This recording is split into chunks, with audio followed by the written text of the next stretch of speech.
இந்த எபிசோட் எதை பற்றி பார்க்க போகிறோம் அப்படின்னா ஹாய்ஸ்டிங் பற்றி பார்க்கலாம். ஹாய்ஸ்டிங்கிறது என்ன அப்படின்னா, நார்மலாக உங்களோட கோட் எக்ஸிக்யூட் ஆகும்ல. ஸோ எக்ஸிக்யூட் ஆகிறதுக்கு முன்னாடி உங்களுடைய வேரியபிள் டிக்ளரேஷனாக இருந்தாலும் சரி, இல்லை ஃபங்க்ஷன் டிக்ளரேஷனாக இருந்தாலும் சரி, டாப்புக்கு மூவ் ஆகிடும். அதுதான் ஹாய்ஸ்டிங்னு சொல்லுவாங்க. எக்ஸாம்பிள் பார்த்தீங்க அப்படின்னா, இப்போ உங்களோட ஸ்டேட்மெண்ட்ஸையும் கொடுத்துருக்கல, console.logல எக்ஸ்ன்ற ஒரு வேரியபிள் டிக்ளேர் பண்ணியிருக்கேன், ஒய் அதே மாதிரி பை, இந்த மாதிரி ஒரு 3 வேரியபிள் டிக்ளேர் பண்ணியிருக்கேனா. ஸோ இது எல்லாமே ஃபஸ்ட்டு எனக்கு என்ன ஆகும், எக்ஸிக்யூட் ஆகிறதுக்கு முன்னாடி டாப்புக்கு எனக்கு என்ன ஆகிடும்னா, இந்த டிக்ளரேஷன் மட்டும் போகும். வேரியபிள் டிக்ளரேஷன் மட்டும் இல்லை, ஃபங்க்ஷன் டிக்ளரேஷனும் சேர்த்து டாப்புக்கு கொண்டு போகும், ஒவ்வொரு ஸ்கோப்புக்கு ஏற்ற மாதிரி. இப்போ நம்ம ஆல்ரெடி ப்ரீவியஸ் எபிசோடில் ஃபங்க்ஷன் ஸ்கோப் பார்த்தோம், பிளாக் ஸ்கோப் பார்த்தோம், அதே மாதிரி குளோபல் ஸ்கோப் பார்த்தோமா. ஸோ அந்தந்த ஸ்கோப்புக்கு ஏற்ற மாதிரி எனக்கு என்ன ஆகும், அந்தந்த டிக்ளரேஷன், அந்தந்த வேரியபிளோட டிக்ளரேஷன் எல்லாமே டாப்புக்கு போகும். அது டாப்புக்கு போகிறது மூலிமா நான் லைன் பை லைனாக எக்ஸிக்யூட் ஆகும்போது வேரியபிள் அக்சஸ் பண்ணும்போது வேல்யூஸ் சேஞ்ச் ஆகும். சரியா, அது எப்படின்னு பார்த்துடலாம். ஃபர்ஸ்ட் பார்த்தீங்க அப்படின்னா, ஹாய்ஸ்டிங்கில் ஒரு ஃபைல் நான் கிரியேட் பண்ணியிருக்கேன். ஃபர்ஸ்ட் வேரியபிள் டிக்ளரேஷன் பார்க்கலாம். அதுக்கு நான் வேர்ன்ற கீவேர்டுக்கு a=10 ஒரு வேல்யூ நான் டிக்ளேர் பண்ணுறேன். ஸோ நார்மலாக நம்ம எப்பவுமே ஒரு வேரியபிள் டிக்ளேர் பண்ணி இனிஷியலைஸ் பண்ணதுக்கு அப்புறம் தான் ஆக்சஸ் பண்ணுவோம். ரன் பண்ணோன்னா எனக்கு 10ன்ற அந்த அவுட்புட் கிடைக்கும். கரெக்டாக. இப்போ இன்கேஸ் டிக்ளேர் பண்ணுறதுக்கு முன்னாடி, ஏன்னா எப்படியும் இங்கே நான் ரன் பண்ண அப்படின்னா உங்களோட சோர்ஸ் கோடு செகண்ட் லைன்லேருந்து தான் ரன் ஆக ஸ்டார்ட் ஆகும். கரெக்டாக.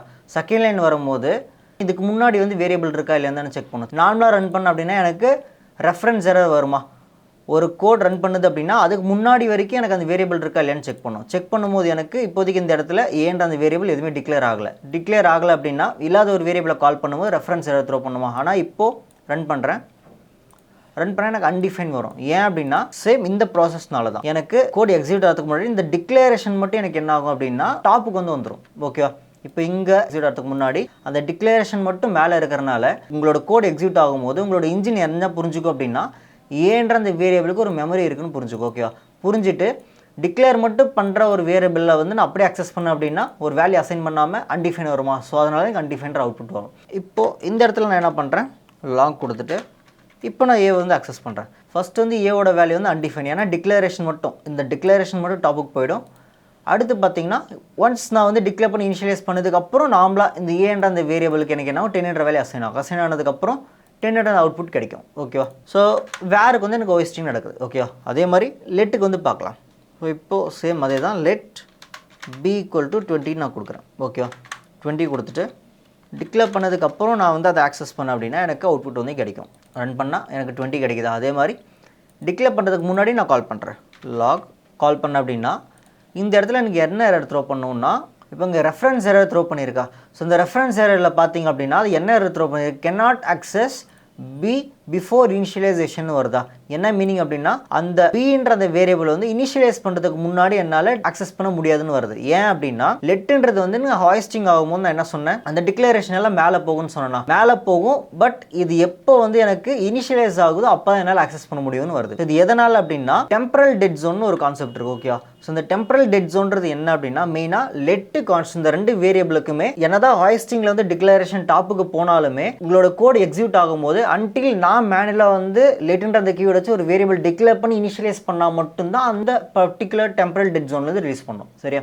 அது வரைக்கும் ஹாய்ஸ்டிங் நடக்கும்போது அந்த லெட்டுன்ற அந்த கீவேர்டு வச்சு டிக்ளேர் பண்ண வேரியபிள், அதே மாதிரி கான்ஸ்ட் கீவேர்டு வச்சு டிக்ளேர் பண்ண வேரியபிள், ரெண்டுத்தோட வேரியபிளோட டிக்ளரேஷனும் அந்த டெம்பரல் டெட் ஜோனில் இருக்கும். அந்த டெம்பரல் டெட் ஜோனில் இருக்கிறனால தான் எனக்கு என்ன பண்ண முடியல அப்படின்னா இந்த லெட்டுன்ற அந்த வேரியபிள் அக்சஸ் பண்ண முடியல. ஓகேவா. ஸோ இப்போது அதனால தான் எனக்கு என்ன எரர் த்ரோ பண்ணுது, ரெஃபரன்ஸ் எரரில் cannot access b before initialization. இனிஷியலைசேஷன்ன்றது என்ன, ஒரு வேரியபிள் நான் டிக்ளேர் பண்ணிவிட்டு வேல்யூ அசைன் பண்ணுறதை இனிஷியலைசேஷன் சொல்லுவாங்க. ஸோ ஹாய்ஸ்டிங்கில் டாப்புக்கு போய்டுன்னு சொன்னா அப்போது இந்த லெட்டுன்னு டிக்ளேர் பண்ணது இன்றைக்கி என்ன ஆகிடும், இந்த இடத்துக்கு வரும், லெட் பி இப்படி வருமா. ஸோ இப்படி வரும்போது நான் இந்த இடத்துல நான் இப்போ இது கன்சிடரே பண்ணாதீங்க. ஓகே. இந்த இடத்துல இல்லவே இல்லைன்னு வச்சுப்போம். இல்லாத பட்சத்தில் நான் இப்போ அந்த பி ஆக்சஸ் பண்ண அப்படின்னா எனக்கு டிக்ளரேஷன் மட்டும் இருக்குது, இனிஷியலைஸ் இல்லை. அதனால தான் ஆக்சஸ் பண்ண முடியல. cannot access b before initialization சொல்லிட்டு அந்த எரர் த்ரோ பண்ணுது. சரியா. இதுக்கப்புறம் நான் அக்சஸ் பண்ண அப்படின்னா என்னால் பண்ண முடியும். ஓகேவா. 2020 வருது. சேம் இதே மாதிரி தான் கான்ஸ்ட்டுக்கும், கான்ஸ்ட் c=30. ஓகேவா. ஒரு முறை நான் இங்கே அதை கால் பண்ணுறேன், டிக்ளேர் பண்ணதுக்கப்புறம் நான் கால் பண்ணுறேன், டிக்ளேர் பண்ணுறதுக்கப்புறம் கால் பண்ணுறேன். அதே மாதிரி ஒரு காப்பி எடுத்துகிட்டு டிக்ளேர் பண்ணுறதுக்கு முன்னாடி நான் கால் பண்ணுறேன். இங்கே எனக்கு என்ன நடக்கும், எக்ஸிக்யூட் ஆகிறதுக்கு முன்னாடி இந்த டிக்ளரேஷனை டாப்புக்கு போய்ட்டுன்னு சொன்னோம். அப்போது டாப்பில் கான்ஸ்ட் சி மட்டும் இருக்கும். ஓகேவா. கான்ஸ்ட் சி மட்டும் இருக்கும். இதை பேஸ் பண்ணி தான் உங்களோட கோடு எக்ஸிக்யூட் ஆகும். எக்ஸிக்யூட் ஆகும்போது இந்த லைனுக்கு வரும்போது console.log c அப்படின்னா எனக்கு ஆல்ரெடி டிக்ளரேஷனில் வந்து சி மட்டும் அந்த வேரியபிள் வச்சு ஒரு டிக்ளேர் ஆகிருக்கா. டிக்ளேர் ஆனதுக்கப்புறம் அன்டிஃபைன் வரணும். அன்டிஃபைன் ஏன் வரல அப்படின்னா லெட்டு கான்ஸ்ட் ரெண்டுத்துக்குமே வந்து அந்த டெம்பரல் டெட் ஜோன் ஒன்று இருக்குது, அதில் தான் இருக்கும். அந்த டெம்பரல் டெட் ஜோனில் எப்போ நம்ம வந்து ஒரு வேரியபிள் டிக்ளேர் பண்ணி எப்போ இனிஷியலைஸ் பண்ணுறோம் அப்போ தான் அதை ரிலீஸ் பண்ணணும். ஓகேவா? இப்போ நான் ரன் பண்ணுறேன். ரன் பண்ண அப்படின்னா என்ன வருது? Reference error cannot access C before initialization. அப்படின்னா இந்த டிக்ளரேஷன் மட்டும்தான் இருக்குது. எப்போ இனிஷியலைசேஷனை வந்து ரீச் ஆகுதோ அப்போ தான் எனக்கு என்ன ஆகும்? இந்த ரெஃபரன்ஸ் எரர் வந்து த்ரோ பண்ணாது. அப்போ தான் அந்த டெம்பரல் டெட் ஜோனில் ரிலீஸ் பண்ணோம். இந்த கமெண்ட் பண்ணிவிட்டு இப்போ ஆக்சஸ் பண்ண அப்படின்னா எனக்கு வரும். சரியா? ஸோ இதுதான் வேரியபிள் டிக்ளரேஷனோட ஹாய்ஸ்டிங் சொல்லுவாங்க. சரியா? Variable declaration hoisting. So next பார்த்தீங்கன்னா ஃபங்க்ஷன் டிக்ளரேஷன். ஓகே, ஃபங்க்ஷன் டிக்ளரேஷனுக்கு எப்படி ஹாய்ஸ்டிங் நடக்குது? ஃபங்க்ஷன் டிக்ளரேஷனில் நார்மலாக நேம்டு ஃபங்க்ஷன் சொன்னல அதுக்கு மட்டும்தான் வந்து ஹாய்ஸ்டிங் பாசிபிளே தவிர்த்து அனானமஸ் ஃபங்க்ஷன்ஸுக்கு வந்து ஹாய்ஸ்டிங் பாசிபிள் இல்லை. ஃபர்ஸ்ட் வந்து ஒரு ஃபங்க்ஷன் டிக்ளேர் பண்ணிக்கிறேன். ஃபங்க்ஷன் சாம்பிள்னு ஒரு நேம், சாம்பிள். இப்போ ஃபங்க்ஷன் டிக்ளேர் பண்ணிட்டேன்னா டிக்ளேர் பண்ணதுக்கப்புறம் நம்ம ஆக்சஸ் பண்ணுவோம். ஐ மீன்னு நான் சொல்கிறேன். ஓகேவா? இது நார்மல் ஆக்சஸ் தான். டிக்ளேர் பண்ணிவிட்டு அந்த ஃபங்க்ஷனை கால் பண்ணோன்னா அதுக்குள்ளே இருந்து எக்ஸிட் ஆகும். இப்போது நான் டிக்ளேர் பண்ணுறதுக்கு முன்னாடி நான் என்ன பண்ணுறேன்? கால் பண்ணுறேன்.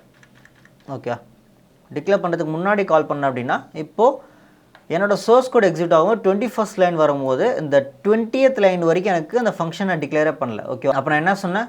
ஹாய்ஸ்டிங்னா ஒவ்வொரு டிக்ளரேஷனையும் எக்ஸிக்யூட் ஆகிறதுக்கு முன்னாடியே எனக்கு என்ன ஆகும்? டிக்ளரேஷன் எல்லாமே மேலே போகும்னு சொன்னேன். அப்போது இங்கே என்ன நடக்கும் அப்படின்னா இந்த சாம்பிள்ன்ற பிளாக் எல்லாமே வந்து டாப்புக்கு ஃபஸ்ட் வந்துடும். டாப்புக்கு வந்த உடனே இப்போ நான் இங்கே கால் பண்ணேன் அப்படின்னா இப்போ எனக்கு என்ன ஆகும்? அது ரன் ஆகும்.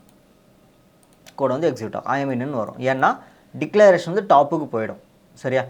டாப்புக்கு போயிடும்னா நான் எப்போ எக்ஸிக்யூட் பண்ணுறனோ, எப்போ நான் வந்து ரன் பண்ணுறனோ அப்போது எனக்கு என்ன ஆகும்? இந்த டிக்ளரேஷன் மட்டும் டாப்புக்கு போயிடும். ஸோ டாப்புக்கு போனனால கால் பண்ணும்போது எனக்கு என்ன ஆகும்? உங்களுடைய JS இன்ஜின் வந்து இந்த மாதிரி ஒரு ஃபங்க்ஷன் இருக்குன்னு கன்சிடர் பண்ணிவிட்டு அதுக்குள்ளே இருக்க ஸ்டேட்மெண்ட்டை எக்ஸிக்யூட் பண்ணும். சரியா?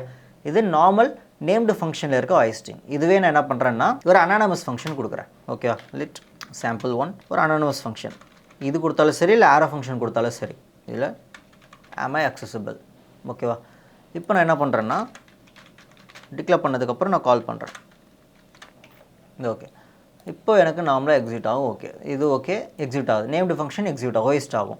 அதே மாதிரி ஐ எம் அக்சசபிள் நார்மலாக வந்து எனக்கு ஒர்க் ஆகுது. இப்போ இந்த இடத்துல பார்த்தீங்கன்னா டிக்ளேர் பண்ணுறதுக்கு முன்னாடி நான் கால் பண்ணுறேன். இங்கே பார்த்தீங்கன்னா ரன் பண்ணுறேன். எனக்கு cannot access sample1 before initialization வருதா? ஏன் அப்படின்னா ஃபங்க்ஷன் அனானமஸ் ஃபங்க்ஷன் சொல்லுவாங்க, இல்லைனா ஃபங்க்ஷன் எக்ஸ்பிரஷன்னு சொல்லுவாங்க. இந்த ஃபங்க்ஷன் எக்ஸ்பிரஷனுக்கு ஹாய்ஸ்டிங் பாசிபிள் இல்லை. ஏன்னா ஒன்று நான் டிக்ளேர் பண்ணுறது வேர் லெட் கான்ஸ்ட், இந்த 3 கீவேர்ட்ஸ் தான் டிக்ளேர் பண்ணணும். டிக்ளேர் பண்ண அப்படின்னா நார்மலாக அது வேரியபிள் டிக்ளரேஷன் ஹாய்ஸ்டிங்கில் வந்துடும். ஓகேவா? அப்படி பண்ணும்போது இந்த ஈக்குவல் டு கொடுத்து பண்ணால் அது ஃபங்க்ஷன் எக்ஸ்பிரஷனாக மாறிடும். ஓகேவா? நேம்டு ஃபங்க்ஷனுக்கு எனக்கு ஹாய்ஸ்டிங் நடக்கும். பட் இதில் பார்த்தீங்க அப்படின்னா ஈக்குவல் டுன்னு கொடுத்து ஒரு வேல்யூ அசைன் பண்ணிட்டேன் அப்படின்னா, ஃபங்க்ஷனாக ஒரு வேல்யூ அசைன் பண்ணிட்டேன் அப்படின்னா அதுக்கு ஹாய்ஸ்டிங் நடக்காது. ஓகேவா? அப்போது இது ஆக்சுவலாக இந்த மெமரியில் எனக்கு என்ன ஆகும்? லெட்டுன்ற வச்சு கீவேர்ட் டிக்ளேர் பண்ணியிருக்கிறனால எனக்கு இது மட்டும் எனக்கு என்ன ஆகும்? டாப்புக்கு போகும். sample1. ஓகேவா? இப்போ டாப்புக்கு போச்சு அப்படின்னா இந்த sample1 கால் பண்ணும்போது இது என்னென்னு வரும்? எரர். sample1 வந்து இனிஷியலைஸ் பண்ணுறதுக்கு முன்னாடி அக்சஸ் பண்ண முடியாது. சரியா? அதனால தான் இந்த எரர் த்ரோ பண்ணது. இப்போவே நான் இங்கே இன்கேஸ் வேர்ன்ற கீவேர்ட் யூஸ் பண்ணணும்னு வச்சுப்போமே, லெட்டுன்றனால எனக்கு reference error cannot access simple1 before initialization வருது.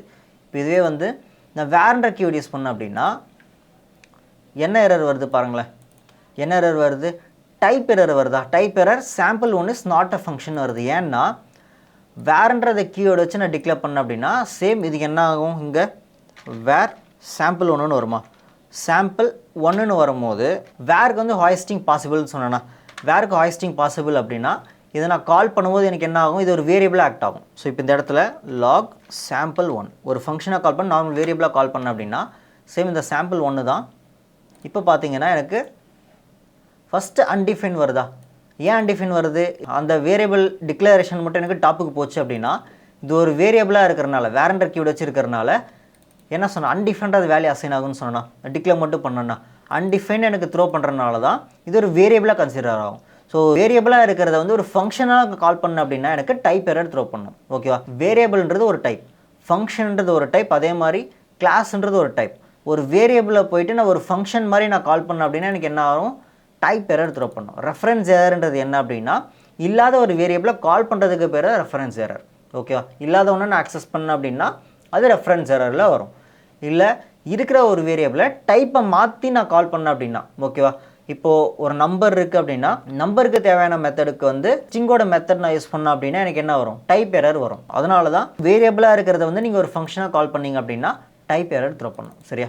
வேரண்ட்ற கீவேர்டு வச்சு நீங்கள் ஃபங்க்ஷன் எக்ஸ்பிரஷன் கொடுத்தீங்க அப்படின்னா இங்கே டைப் எரர் த்ரோ பண்ணணும். ஓகேவா? அதுவே நீங்கள் லெட்டை வச்சு டிக்ளேர் பண்ணிங்க அப்படின்னா ரெஃபரன்ஸ் எரர் த்ரோ பண்ணணும். சரியா? நீங்கள் என்ன பண்ணலாம்? இந்த இடத்துல sample1 நார்மல் வேரியபிளுக்கு ஒரு ஃபங்க்ஷனை நான் வேல்யூவாக பாஸ் பண்ண அப்படின்னா அந்த ஃபங்க்ஷன் எக்ஸ்பிரஷன் ஆகிடும். அப்போ நீங்கள் என்ன பண்ணலாம்? டிக்ளேர் பண்ணி இனிஷியலைஸ் பண்ணதுக்கப்புறம் நீங்கள் கால் பண்ணிக்கலாம்.